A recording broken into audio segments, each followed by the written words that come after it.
श्री कृष्ण की बाल लीलाओं से जुड़े कई रोचक किस्से हैं। ऐसा ही एक किस्सा है कालिया नाग का। श्री कृष्ण ने अपनी लीला से उसका घमंड चूर चूर कर दिया था, तो चलो यही कहानी सुनते हैं। यह बात तब की है जब यशोदा के लला कन्हैया गोकुल में रहा करते थे। गोकुल के पास ही यमुना नदी बहती है। एक बार यमुना को कालिया नाग ने अपना घर बना लिया और नदी के पानी को अपने विष से जहरीला कर दिया। उस पानी को पीकर पशु पक्षी और गांव के लोग मरने लगे थे। एक बार श्री कृष्ण अपने दोस्तों के साथ खेलते खेलते यमुना नदी के किनारे पहुंच गए और खेलते खेलते अचानक से उनकी गेंद नदी में गिर जाती है। अब यमुना नदी के पानी और उसमें रहने वाले कालिया नाग के बारे में सभी को मालूम था, इसलिए मौत के डर से कोई भी नदी में जाने को तैयार नहीं हुआ।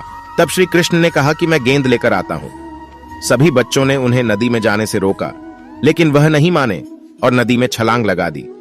सभी बच्चे डर के मारे घर पहुंचे और यशोदा मैया को कन्हैया के नदी में कूदने की बात बता दी। ये सुनते ही यशोदा मैया डर गईं और फूट फूट कर रोने लगीं। ये बात धीरे धीरे पूरे गायकुल धाम में जंगल की आग की तरह फैल गई। सभी दौड़े दौड़े यमुना नदी किनारे आए गए, लेकिन कृष्ण अभी तक वापस नहीं आए थे।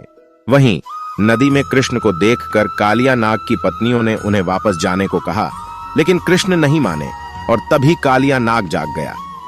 कृष्ण ने कालिया नाग को यमुना नदी छोड़ने का आदेश दिया, लेकिन कालिया नाग ने मना कर दिया और कृष्ण को मारने के इरादे से उन पर हमला कर दिया।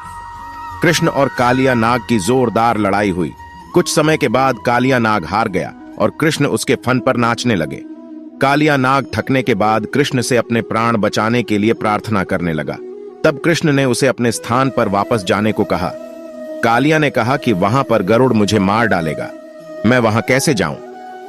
इस पर कृष्ण ने कहा कि मेरे चरणों के निशान तुम्हारे फन पर हैं, उसे देखकर गरुड़ तुमको नहीं मारेगा। इसके बाद कालिया नाग श्री कृष्ण को अपने फन पर उठाकर यमुना नदी से बाहर आ गया और इसके बाद अपनी पत्नियों के साथ अपने स्थान पर चला गया।